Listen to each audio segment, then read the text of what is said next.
Si on est homosexuel, on est de naissance. On est de naissance, si depuis le début on est homosexuel, ou si on va plutôt le devenir plus tard, on va s'en rendre compte. Ça présupposait si on ne devenait pas, si on était de naissance, qu'il y a des gènes, qu'il y a un héritage génétique, quoi. Je sais. C'est pas moi qui ai décideront.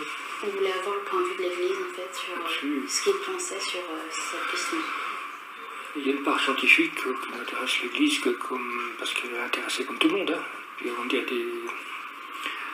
dire des propos, il faut essayer de comprendre de quoi ça parle. C'est mieux. Et puis, comme on n'a pas de charge immédiate, on n'a pas de soins donnés, enfin, on n'a pas d'héritage à partager, on prend le temps de la réflexion, quoi. Moi, j'ai lu un bouquin parce que j'aimais bien le professeur de morale qui l'écrivait, qui était un type assez remarquable. Il a fait un livre sur l'homosexualité, sa thèse de doctorat en clair. Et bon, il a donc regardé beaucoup, il a une bonne brochette, quoi. Dans son livre, il expliquait qu'il y avait au moins 7 à 8% de la population qui pouvait se cocher dans la case homosexualité, ce qui n'est pas nul. J'ai entendu 10%, donc ça fait 1 sur 10, quoi, grosso modo, c'est cas et filles comprises. Ça, c'est donc le premier aspect. D'abord dans la propre famille, par rapport aux grandes institutions, par rapport à la famille. Et expliquer à ses parents qu'on est homosexuel, c'est pas toujours très simple, quoi. Notamment parce que les parents projettent sur vous le fait d'avoir des enfants et que la situation se pose de manière très différente si vous êtes homosexuel, homme ou femme.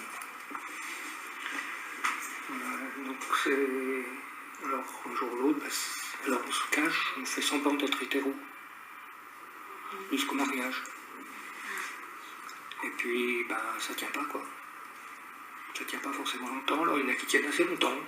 Qu'ils soient de naissance ou pas, j'en ai aucune idée. Ma philosophie, je suis un peu philosophe sur les bords, fait que la nature et la culture ne se sont jamais découpées. Il n'y a rien qui ne soit que nature, il n'y a rien qui ne soit que culture.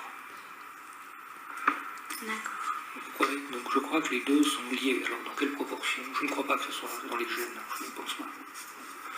Mais, enfin, en tout cas, j'ai pas lu, je ne suis pas spécialiste, je n'ai pas lu. Mais déjà, nature-culture, je ne trouve rien qui ne soit culturel. Nous intervenons, vous m'interrogez, c'est pas scientifique, c'est scientifique, si vous voulez, mais vous venez avec vos idées. Vous avez déjà une image de l'homosexualité, une image aussi de ce que l'Église peut dire là-dessus. Donc c'est normal, on est fait comme ça. Donc c'est pas un problème de ce côté-là. Mais il faut savoir que je pense que ça joue aussi pour eux. On est à la fois nature et culture. Je ne suis pas là pour découper. Je ne sais pas. Vous croyez pas ça? Alors, quelle est la position de l'Église là-dessus? Des grandes traditions qui se réclament de la Bible, notamment. Ils ont confondu souvent cette situation comme étant le péché de Sodome et de Gomorrhe, une sorte de lecture un peu basique du texte de la Bible, comme étant un lieu de débauche. Effectivement, il y a quelques films qui montrent que ça peut être aussi un lieu de débauche. Disons tout simplement que la sexualité est un peu plus compulsive chez eux que chez les hétéros, donc qui sont à gérer cette difficulté-là supplémentaire.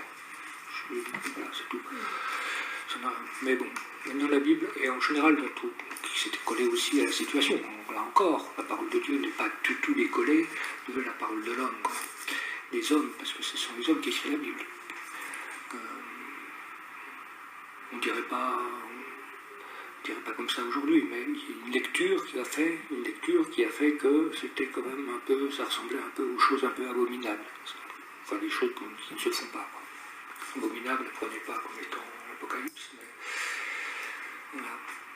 Donc il y avait une sorte de jugement, et notamment parce que je crois qu'on ne connaît pas grand-chose, et surtout parce que dans les traditions, dans une certaine tradition, l'acte sexuel est lié un peu à la fécondité, quoi.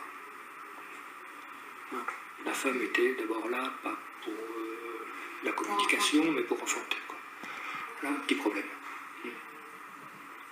monde était différent, hein. Il n'y avait pas de sécurité sociale, on mourait à 30 ans, enfin je veux dire par là, les choses, il faut regarder le cadre général, quoi. Actuellement, qu'est-ce qu'on dit? D'abord, avant de dire, il y a les actes, parce qu'on de temps en temps on pose des actes, et le dire tout à fait conforme aux actes. Parfois c'est en bien, parfois c'est en mal, parfois c'est en bien.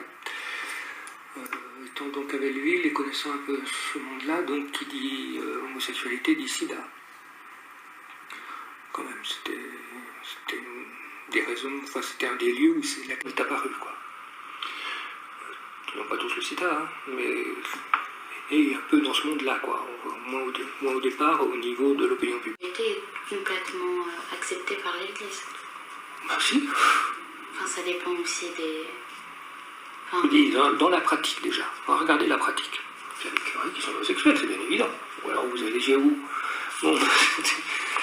Bon, on connaît, hein. Ils ne sont pas pratiquants, ils font ce qu'ils peuvent, comme moi je fais ce que je peux. Ouais, comme vous faites ce que vous pouvez aussi, avec vos âges, là. Ne marchez pas uniquement à votre désir, à vos impulsions. Mais manifestement, ils le sont, quoi. mais vous n'avez pas vraiment d'avis dessus. Pardon? Vous n'avez pas vraiment d'avis sur la question dîner ou acquis. Enfin, sur la question dîner ou acquis, vous avez vraiment d'avis? Né ou... Dîner à la naissance, ah, oui. ou plus tard? Moi, je vous ai dit que c'est une question qui... Je crois qu'il y a aussi toute la palette possible, toute la palette possible. Je n'ai pas d'idée particulière, je ne suis pas scientifique sur le sujet. Le philosophe que j'essaie de garder un petit peu quand même me fait dire que nature de naissance ou pas de naissance, c'est-à-dire nature-culture, je vous ai dit ce que j'en pensais, c'est-à-dire que je crois qu'il est très difficile de faire une démarcation absolue. Tout est culture, et en même temps tout est nature. La culture, s'il n'a pas enracinement, c'est rien du tout.